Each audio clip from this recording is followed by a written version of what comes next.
we do this in three bits. So let's have the developing country governments in the two segments, basically giving their presentations together, or at least one after the other, and then we'll have discussions, comments on those two. Then let's take the external partners in the sense of the multilaterals and the donors, and then we'll build up to a crescendo with the others, who will change their name of the others, and civil society and research and learning as a third grouping, if that's okay. Yes, colleagues, good afternoon once again. On behalf of the African constituency, and with their kind permission, the presentation is going to be made in English. So on actions from countries, that is the African countries, we have these as one, deliver on commitments and promises made at the high-level meetings, both 2010 and 12. Encourage all countries to join and maximize their participation to the sanitation and water. And we are proposing that AMCO could be an additional conduit for that. We are also proposing contribute to cross-country exchanges, learning experiences on best practices that's within the African continent as a starting point. And then rapid assessment of wash. Okay.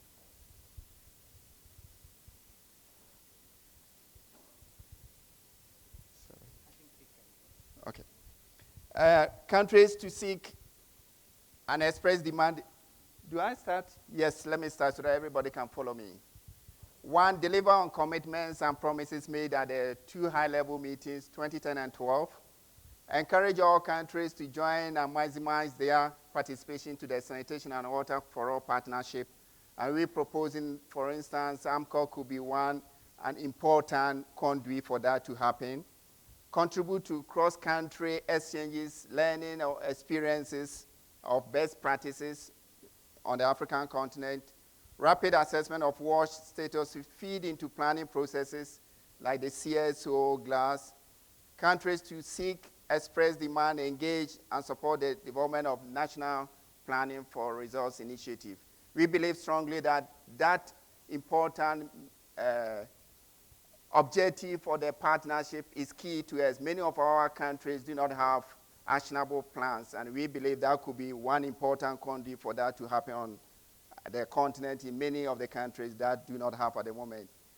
On the improvement of steering committee, while we believe that the evolution of the structure of SWA to support coordination at the national level is key, particularly on information exchanges and advocacy. And this will mean enhancing existing focal points, because some members of our constituency do not even know the focal points, being the steering committee members and also the country reps. And there is the need for that to happen. And steering committee, we're proposing that if it's feasible, additional space could be created to ensure that we have more representation based on the sub-regional arrangement which AMCO operates around. Then also, we're proposing the need for tools to improve coordination between and outreach to partner members. On expectations on other constituencies, we, for instance, proposing one on support capacity strengthening, reformulation of professionals development curriculum. This is particular to the research and learning sub-constituency. Improved dissemination and uptake of research support and support to self-learning and exchanges.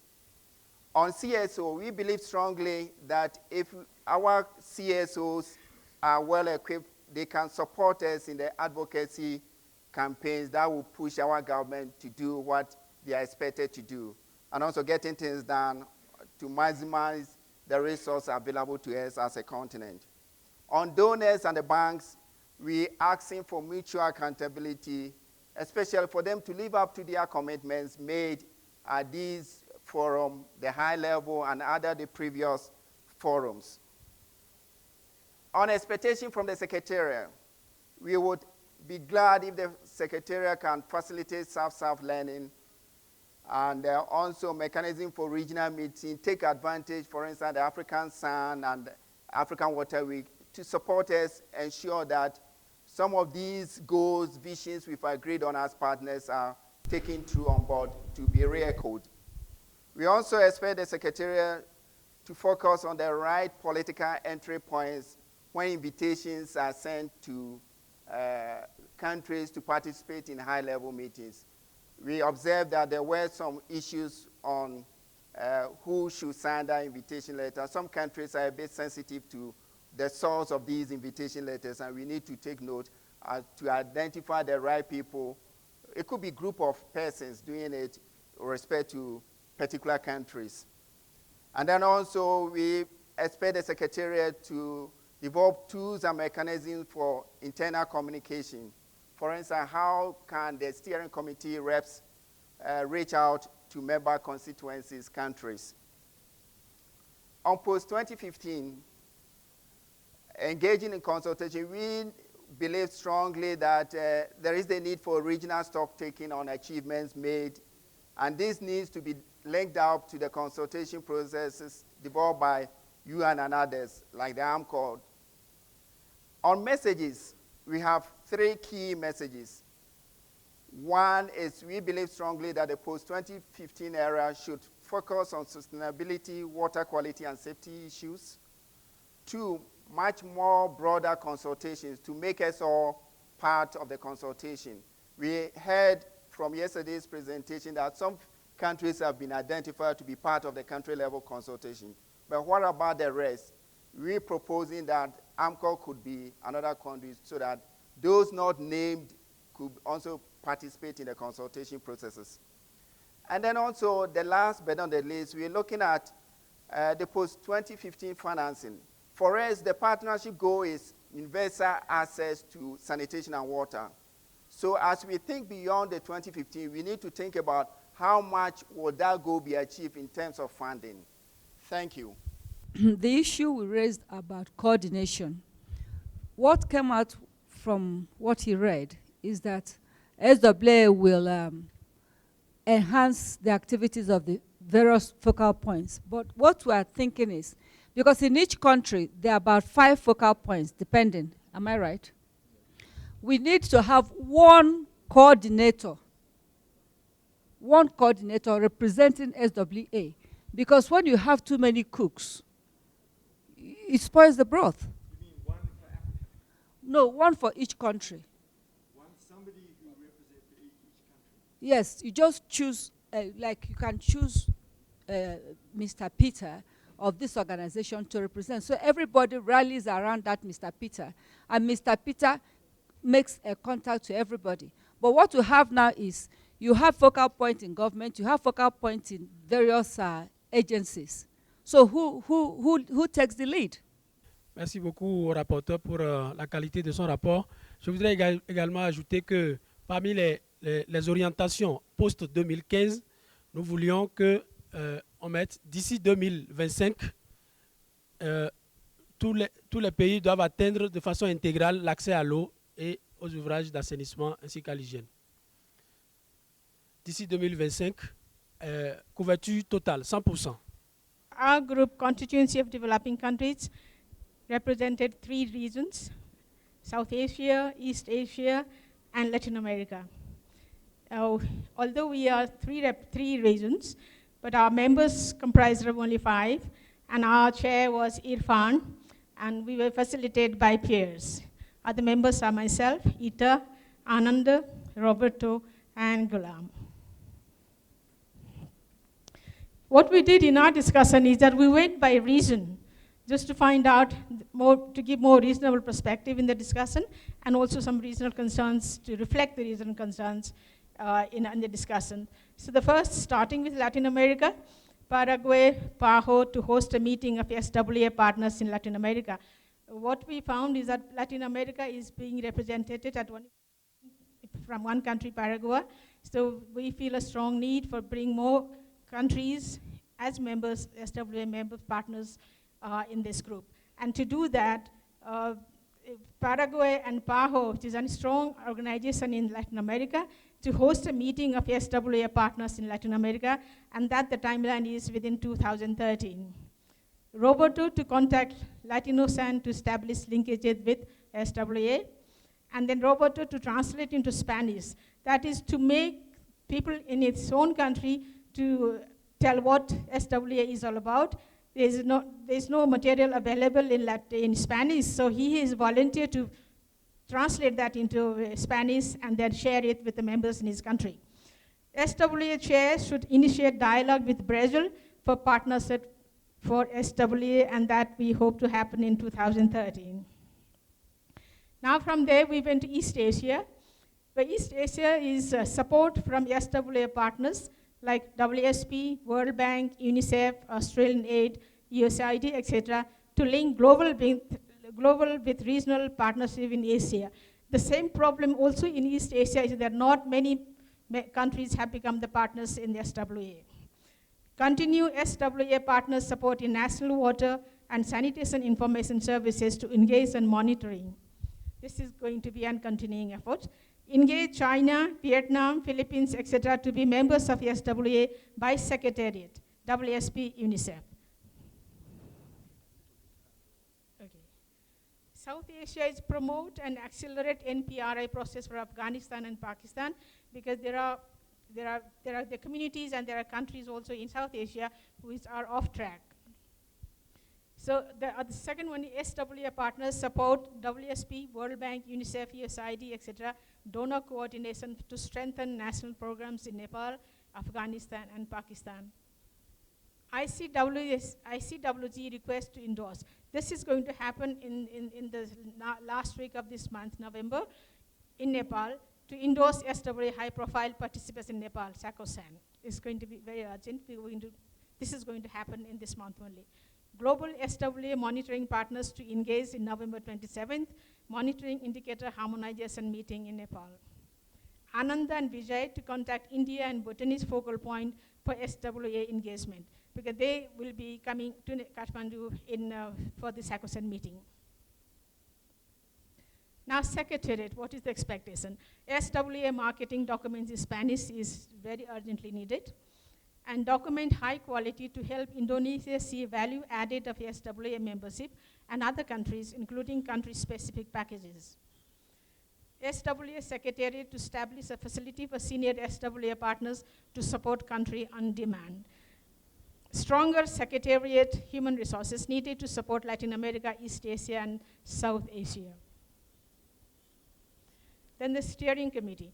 Establish reporting line communication between steering committee members and the other partners. This is in particular before and after the steering committee meetings, to share what happened in the meeting, and also before the next steering committee meeting, to get their own, if there are any concerns they want to be put in the steering committee members in the meeting. Create a steering committee position for Latin America and East Asia representative. Increase the SWA chair engagement to support country partners in Asia and Latin America to follow up high-level meeting commitments. SC agenda should include an item for regional progress and concerns update. SC should create a constituency of regional bodies and invite SAARC, ASEAN, ESAN, Latino-SAN, and SACO-SAN to be SWA partners. Now, other constituency, community process task teams should develop a program for South-South knowledge exchange, and external agencies should enhance their engagement for universal achievement even beyond to 2015. Thank you. Oh, one thing I missed out. Sorry, the post to 2015. SWA partners should contact the Rio's focal points for identify water and sanitation as one of the 5 areas of their countries. This is to be done urgently. Thank you. Pierce. Just one recurring theme or question seems to be the role of the Secretariat for a lot of different reasons, whether it's expanding communications efforts or expanding the number of countries that are members of SWA. It seems like people are encouraging the Secretariat to be stronger. I think the Secretariat is doing everything it possibly can at the staffing level that it currently is. I saw Secretariat Human Resources listed as an item from South Asia there. I wonder if we could hear from the steering committee, is it possible to expand the human resources at the Secretariat? And if so, I have some specific ideas about how to do that. I have a vision for an additional 10.5 people, sorry for people who've heard this before, at the Secretariat, 4.5 of which will be dedicated to monitoring commitments and to helping facilitate the meeting of commitments. 3 would be dedicated to communications and media relations. 2 would be dedicated to something else, and 1 would be dedicated a full-time person associated and assigned directly to the chair to leverage the chair, which we're not doing right now. And what does the 0.5 do? We need 4.5 to monitor the commitments based okay. on a regional basis. Okay, wow, you know. I guess these lobbyists, I mean, It's a fair question to the steering committee, I think, because I hear that the Secretariat, everybody wants the Secretariat to do more, and the Secretariat constantly says we can't do more. Well, there's ways that the Secretariat can do more, if that's even possible, to expand the number of people in those chairs.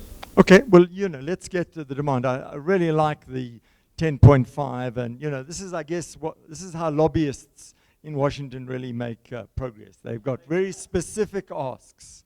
Although the idea is very good and ambitious, I think there was a confusion in saying that this is what the Secretariat should be doing. It should have been saying are there any partners who wish to volunteer and take this up? Because I think it's throwing out an idea for somebody else to pick up. It's not for the Secretariat to be expanded and grow to do this. So I think the question is really, when we get to the steering committee, how do we matchmake between the demands and the partners acting? I think that's the question. I mean, one of the ideas that has been discussed is this idea of a decentralized Secretariat. I mean, we've got the great example of Keredwin, who sits in WSSC, sits with Chris, and is actually part of the Secretariat. So if there are other SWA partners who could offer the time of some people, you know, some great organizations are here. We've got a lot of powerful organizations who could offer some time of people to join the Secretariat. I think that would be really help us go forward. So we're really waiting offers on that front. Can we go back to the last presentation? Can we ask for clarification points on the last presentation? Can we put that back up? Yes. Create a steering committee position for Latin America and East Asia. Did you guys have any idea how this was supposed to happen? And was this supposed to be, or how would it be funded? How would it be agreed? This is really to keep contact in the steering committee, as a steering committee members to be contact with the partner country. And one of the way to do will be really to share with them what happened in the steering committee, what new things happen, or what were the major discussions being made, so that they are aware of this. And then again, before the next steering committee meetings, talk to them, contact them, communicate with them to find out if they have any agenda, they would like to put it in the steering committee, or they have any concerns that should be discussed in the steering committee member meetings. That was the main purpose. Okay, and then can you skip to the third bullet? Well, the third bullet says that increase the SWA chair engagement to support country partners in Asia and Latin America to follow HLM commitments. You know, there were many commitments made at the very highest level at the HLM. That was done because it was the whole process was followed at a very higher level. Remember President Kufuor writing to the prime ministers and presidents, asking them to send their finance ministers to this HLM. Now, since all these commitments have been made, we thought it would be good if it is followed up at a very higher level, because the whole process needs a very strong political commitment. The fourth and the last bullet were there are some very good regional initiatives going on in South Asia, East Asia, and Latin America. And we thought it would be good to link these with the global SWA initiative. An example was that in South Asia, we are in the process of designing and finalizing our indicators, monitoring indicators. And this, as you heard earlier, is to be done during IC Inter-Country Working Group meeting to be held in Nepal later this month. So we thought it's a very good engagement and entry point for SWA, where we are talking of global monitoring indicators. We could link up there. On the last bullet there, you say that, we should invite these other agencies to become SWA members. Would it be reciprocal? And would, for instance, at an ASAN meeting, there would be somebody there who sits and they have the SWA nameplate in front of the chair? That's what we proposed in the later. This was what we expected from the steering committee to do. And there are some expectations from other partners as well. So we expect a same sort of reciprocal arrangement at the regional level. Thank you very much. That's very helpful. Okay. Je crois que je vais aller soulager un peu mes amis francophones avec les écouteurs. Cette fois-ci, c'est au tour des anglophones de mettre. Please put your headphones. Times for the francophone now to release a little bit, relax.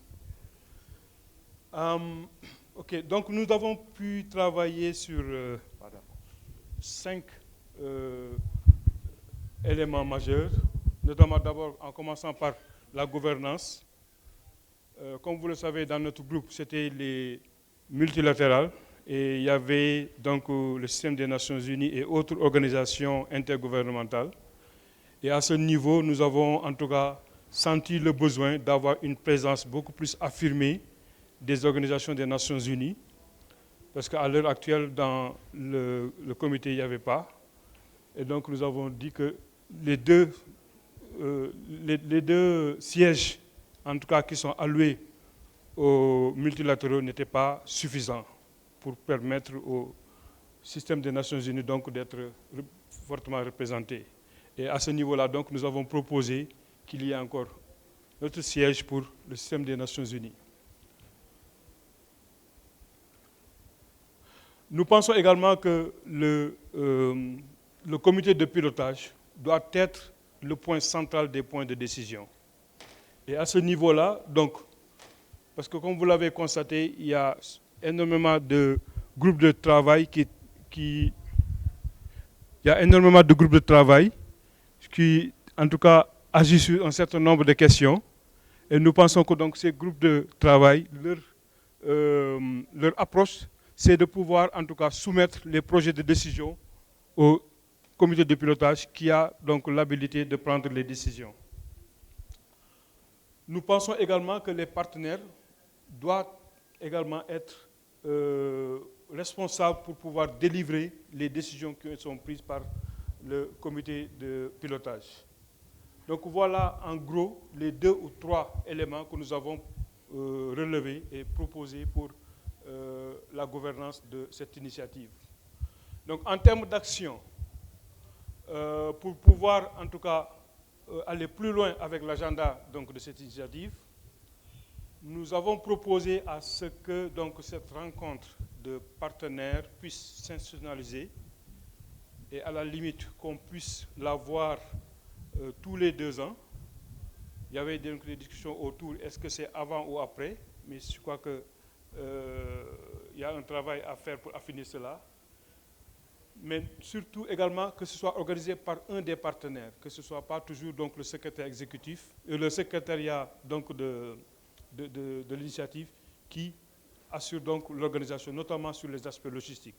Le secrétariat pourra en tout cas fournir tout ce qui est élément et contenant donc, de ces rencontres, mais ce serait toujours un partenaire en tout cas qu'on encouragerait qui va se porter volontaire pour accueillir et organiser donc, cette rencontre des partenaires. Au vu également des coûts qu'engendrent de telles rencontres, donc il a été également suggéré qu'il y ait un partage de coûts, notamment tout ce qui concerne donc, les coûts de voyage et autres. Et enfin, un dernier point qui est lié également à ce que, donc, que nous puissions nous focaliser sur un certain nombre de pays assez limités pour pouvoir faire le suivi rapproché des engagements de la réunion de haut niveau et pouvoir démontrer des résultats au bout de la chaîne. En ce qui concerne l'amélioration du comité de pilotage, nous avons proposé 2 recommandations. La première, c'est d'explorer des canaux de communication alternatifs. Vous le savez, au début, il y avait les conférences par téléphone, etc. Ensuite, les conférences via Internet et autres. Et nous avons toujours pensé que jusque-là, en tout cas, les outils de communication qui ont été utilisés n'arrivent pas vraiment à donner le meilleur même pour permettre en tout cas des décisions assez participatives et discussions. Donc nous avons demandé à ce que d'autres canaux également soient explorés. Par exemple, lorsqu'il s'agit de discuter en distance, il serait peut-être intéressant de voir la possibilité de faire venir l'ensemble des partenaires, par exemple au niveau des bureaux de la Banque mondiale pour faire un vidéoconferencing, et ça permettrait davantage donc, et faciliter ce partage. Notamment également, nous avons pensé également au niveau donc, du comité de pilotage que les processus de décision soient beaucoup transparents et beaucoup plus clairs. Et là, ça engagerait tout un chacun. Tout un chacun saura en tout cas quelles sont les décisions qui sont sur la table et chacun pourrait contribuer donc, à la prise de décision qui permettrait en tout cas l'engagement de tout un chacun par rapport à ces décisions. En ce qui concerne le secrétariat, en tout cas du point de vue de son rôle et qu'est-ce que nous attendons du secrétariat, là également nous avons proposé 3 points essentiellement. Donc nous pensons qu'il faudrait davantage en tout cas donner le pouvoir au pays pour pouvoir en tout cas prendre l'initiative et faire avancer en contextualisant donc cette initiative au niveau de chaque pays, sachant que les contextes ne sont pas les mêmes, et également permettre à tout un chacun de pouvoir avancer sans pour autant toujours attendre du secrétariat ou bien du comité de pilotage des directives, et que chaque pays, en tout cas, devrait prendre l'initiative pour pouvoir faire avancer donc, cette cause au niveau pays. Nous avons pensé également que les relations entre le secrétariat et le steering committee, notamment le comité de pilotage, doit davantage être clarifié et que le secrétariat devrait reporter au comité de pilotage. Et enfin, un dernier point pour le secrétariat, nous pensons que nous devons continuer à protéger le secrétariat pour que le secrétariat, en tout cas, puisse gérer un volume de travail réaliste. Parce qu'il y a beaucoup d'idées, beaucoup encore d'engagement et d'enthousiasme. Si on laisse le secrétariat aller dans tous les sens, on risque de ne pas atteindre le résultat au bout de la chaîne. Donc il faudrait qu'on arrive à aider le secrétariat à se focaliser, en tout cas, et à gérer un nombre minimum d'actions et d'activités qui nous permettraient d'arriver à des résultats beaucoup plus concrets. Et enfin, le dernier point que nous avons examiné, c'est ce que nous attendons des autres donc, partenaires. Donc nous avons pensé que les banques ou les institutions de financement devraient nécessairement soutenir ou appuyer en tout cas les engagements qui ont été pris lors de la réunion de haut niveau, surtout lorsqu'il s'agit donc de financement et l'essentiel de ces financements en tout cas tournés autour donc des engagements des différents pays et que les banques en tout cas ont un rôle critique à jouer pour aider à cela. Nous avons pensé également pour la société civile d'entendre davantage leur voix, parce que je crois que jusqu'à présent, on ne les sent pas comme cela se doit. Et nous pensons que c'est la société civile qui pourrait vraiment nous aider à pouvoir, en tout cas, aller dans le sens qu'il faut.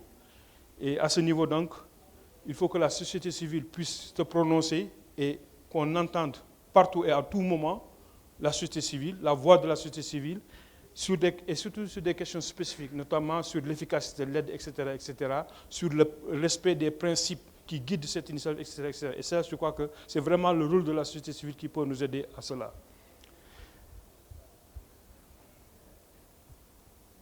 Et enfin, pour l'ensemble des partenaires, nous pensons qu'il faudrait que tous ensemble, qu'on puisse s'approprier donc de cette initiative, mais également d'être beaucoup plus proactifs pour engager, initier des choses sans attendre des directives.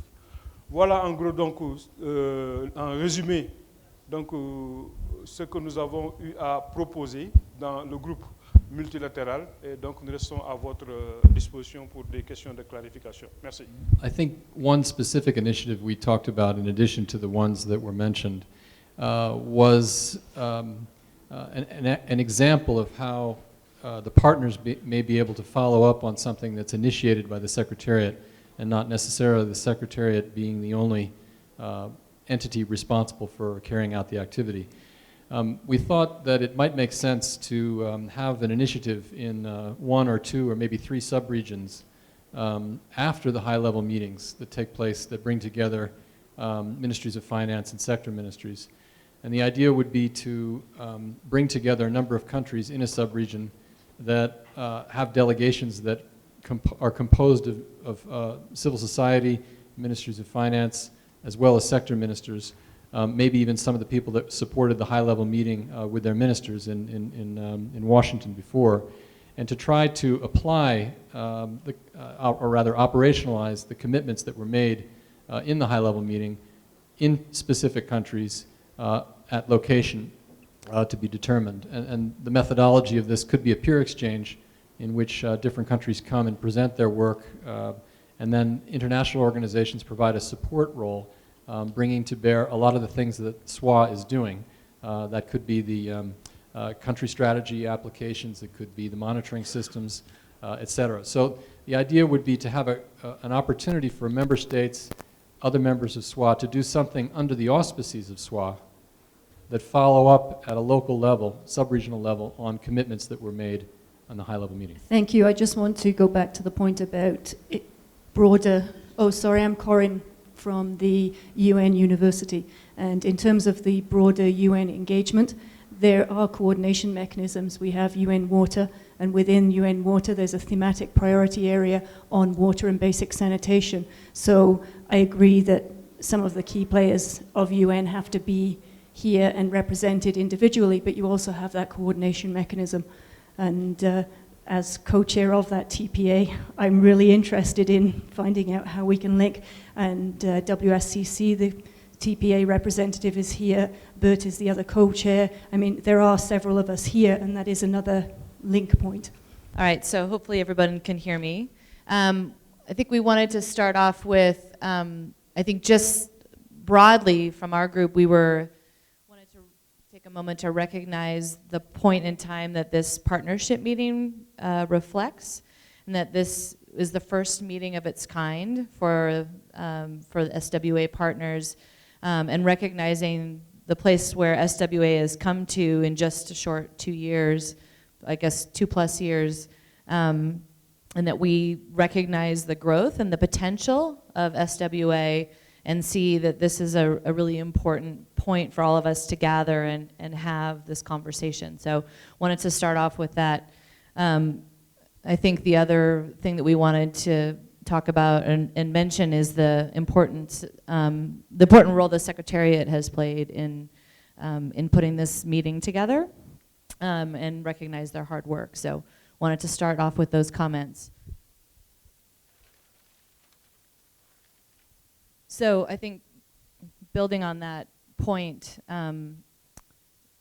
because this is such a crucial moment for SWA, we've had 2 successful high-level meetings. I think the Secretariat has built its work. There's growing membership.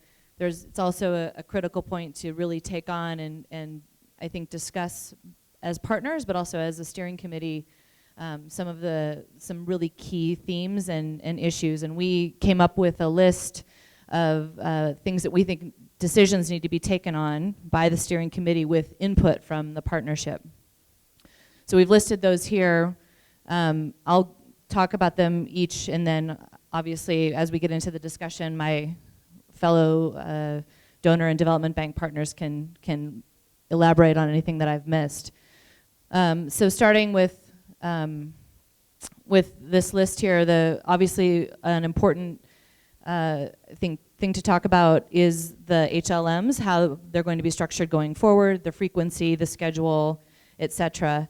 Related to that, and equally as important, is how commitments are reported on by SWA, either through the Secretariat or the steering committee, and to the partners with what frequency is that done.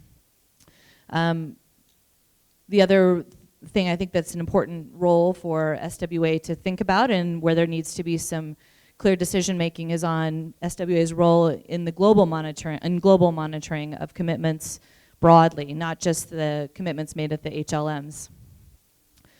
On country level processes, I think some real clarity about what countries can expect and what they will be expected to contribute. I think the same could be said for partners. I think that's been a lot of the conversation this week has been about what are partners contributing and what can they expect from the partnership. What's SWA in global advocacy was also part of what we talked about. And I think a lot of what our conversation was about SWA's role. We see SWA as a very important convener of this group of people, both globally and as a way to bring together the countries that are partners to the effort. So we talked a lot about that, and I think would welcome more clarity and discussion about that from the steering committee tomorrow. Membership expansion, who is approached for membership. I think some of the country interventions on that gave some more specific guidance, but we see it as certainly a place where there needs to be some clarity and decision making by the steering committee. Also, how will SWA engage in the post-2015 conversation, and should they engage, and in what way?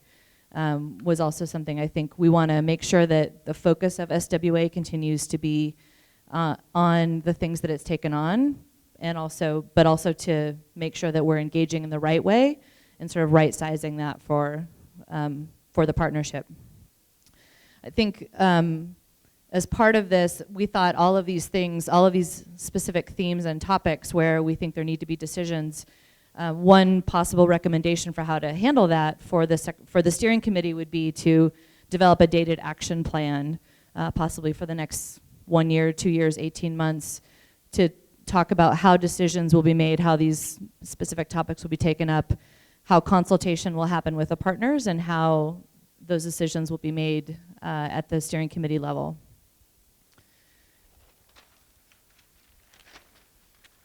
I think the other key theme here that we talked about a lot was the framework, the SWA framework, which we heard a presentation on the first day about what is the decision on that, how will this input be reflected in the steering committee's decision about that framework, and how will that be communicated. The other, I think, big chunk of our discussion was about governance issues, and we came up with some specific recommendations there as well. The first would be, and I think this has been talked about a little bit before, but for SWA to have an independent evaluation, which could hopefully help with some of these roles and responsibilities clarity. We also have some very specific recommendations about the steering committee and the governance. Specifically the size of the steering committee. Is it the right size? Is it too large, too small? The meeting schedule, are we utilizing those meetings in the best way? We also need to have some clarity, I think, on the process for how the consultation happens. There are constituency representatives for each one of the constituencies. How do those constituency representatives get feedback from other partners within that constituency, feed that into the steering committee so that we make sure we're getting the right input and driving towards a decision. Also recommending a streamlined agenda for the steering committee when it meets with clear decision points so that each meeting is building on another and driving to specific decisions on some of those big areas that we talked about, but also on some of the more specifics that I think the steering committee and the secretariat are dealing with every day.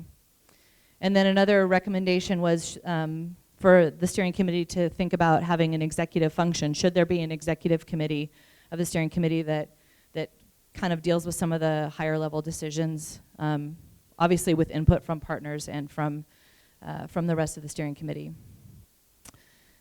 I think the other thing that we talked about of it was, I think we all appreciated the work, as I mentioned, that went into the preparation for this meeting, but that we would have liked to see a little bit more evidence-based focus in some of those papers, and kind of a good sense of the analysis that went into the papers and how that is driving towards the decisions or the consultation and then the decisions that we'll make as a partnership and as a steering committee.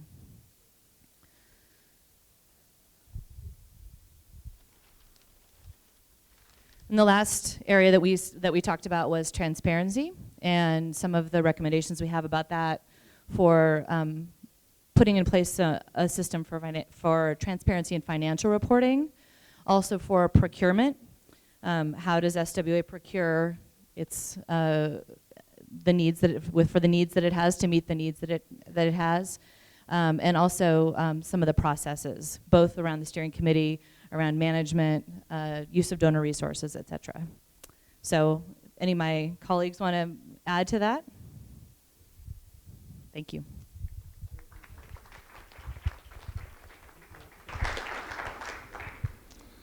Oh yeah, and Johan just reminded me that I thought it would be great. I know we're going to do this as part of the next session, but for the constituency representatives on the steering committee for the donors and development banks to stand so that everybody knows who they are.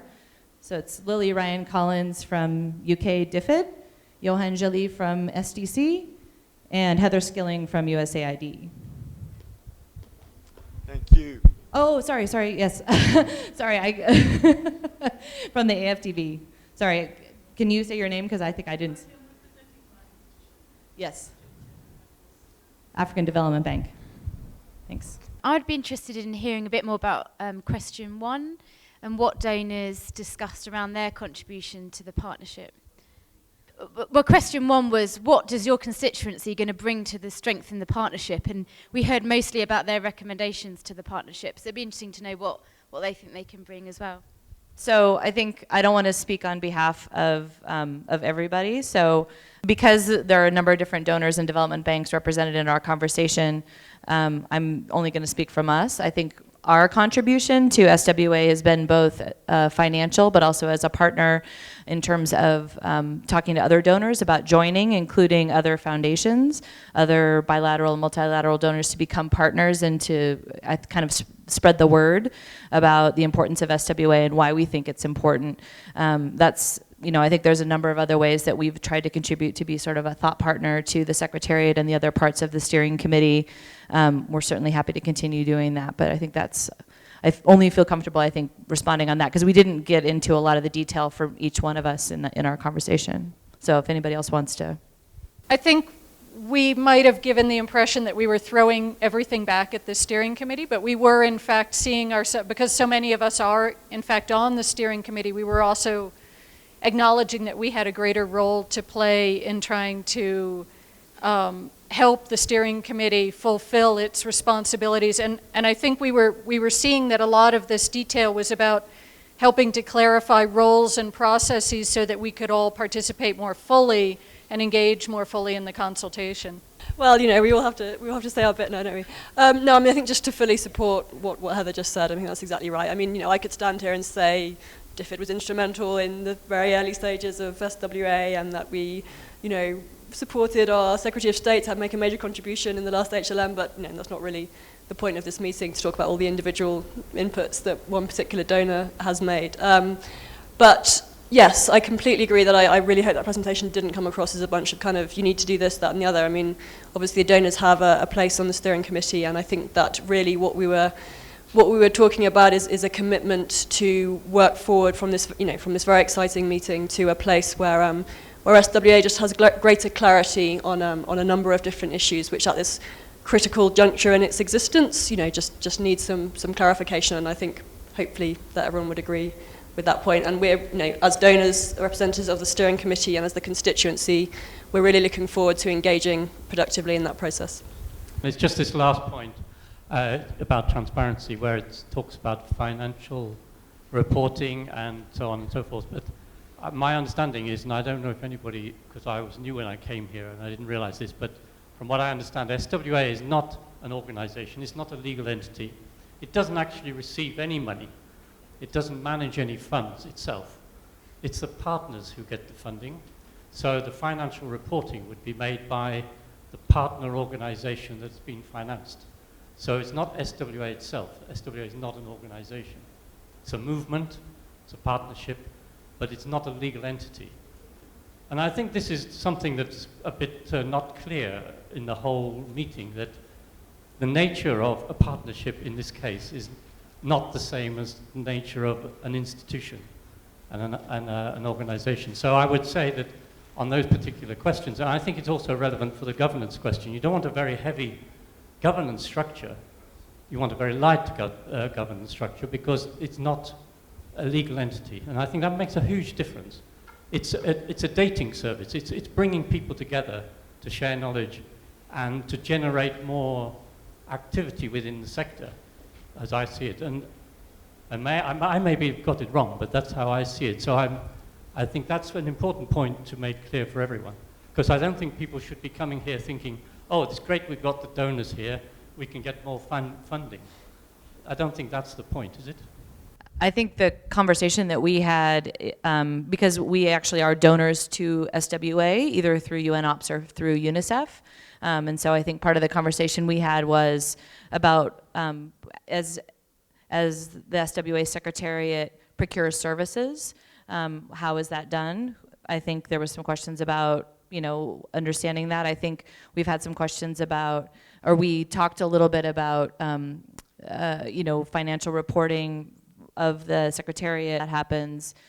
Should we make that more sort of accessible to everyone?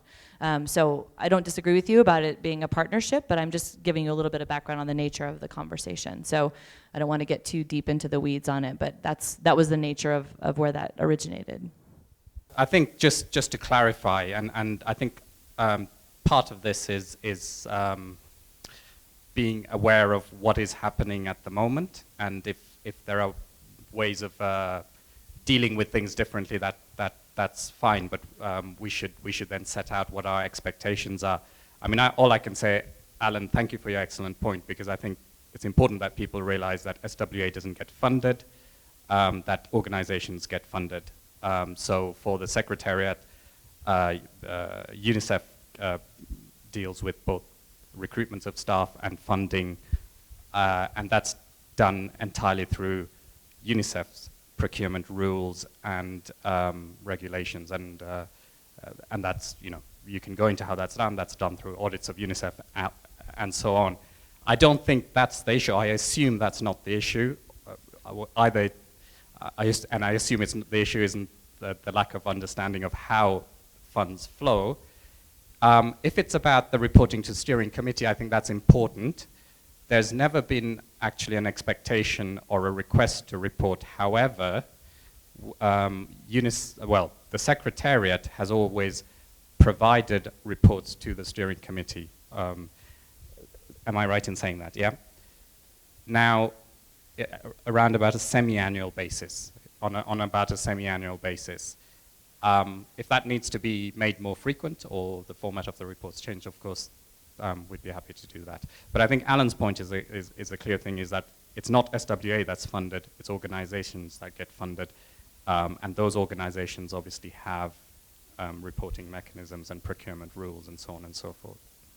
I think one of the issues that has brought up the whole issue around financial reporting is the general discussion that we have about general WSA resourcing. And the financial reporting is one of the things that we as donors would want to look at and to understand, so that we can see where we can fit into that whole puzzle. So it's really about what are WSA's activities and how are the different partners delivering on those activities, and where do we see the shortfalls, so that as donor agencies we can look at ourselves and say, this is the portion of this big picture that I can participate in. So in as much as it comes out about financial reporting, it's really about what are the resource requirements and where would the donors fit in. And that also then leads to all the other issues on transparency and governance and processes, because it's really about us building all those separate activities so that we get a WSA that can achieve its ultimate objective. Okay, thank you very much. And I think this, you rightly said, this is a significant topic for the steering committee. So they'll be making the decisions, but as all you partners, I think it's important that you know and understand how this partnership is financed. And one of the main messages is that you as partners actually play a rather substantial role. This is not big some central pot of money. It's actually your own activities. If you want to do more SWA things, you really need to think about how to finance them. We can help, but ultimately it's probably money going to your organizations to do more SWA type things. And I think we've got an open door from Australia that they're interested in putting more money into this, into different organizations. So, you know, without putting words into Angela's mouth, that was my takeaway from her wonderful intervention.